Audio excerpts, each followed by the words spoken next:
लकड़हारा और सुनहरी कुल्हाड़ी।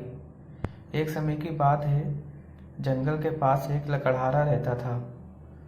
वो जंगल में लकड़ी इकट्ठा करता था और उन्हें पास के बाजार में बेचता था कुछ पैसों के लिए।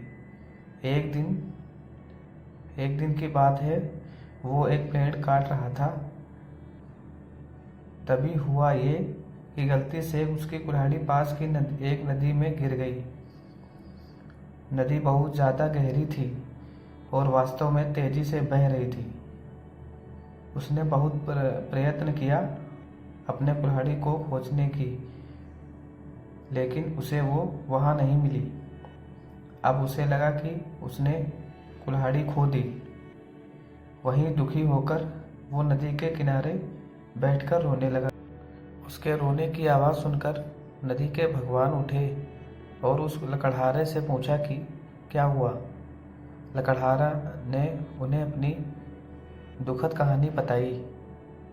नदी के भगवान को उस लकड़हारे के ऊपर दया आई और वो उसकी मेहनत और सच्चाई देखकर उसकी मदद करने की पेशकश की।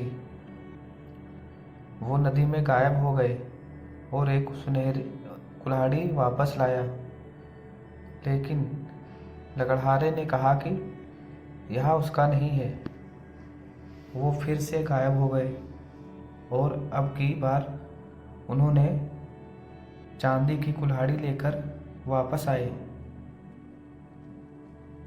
लेकिन इस बार भी लकड़हारे ने कहा कि ये कुल्हाड़ी उसका भी नहीं है। अब नदी के भगवान पानी में फिर से गायब हो गए और अब की बार वो एक लोहे की कुल्हाड़ी के साथ वापस आ गए। लकड़ी का कुल्हाड़ी देखकर लकड़हारा मुस्कुराया और कहा कि यह उसकी कुल्हाड़ी है।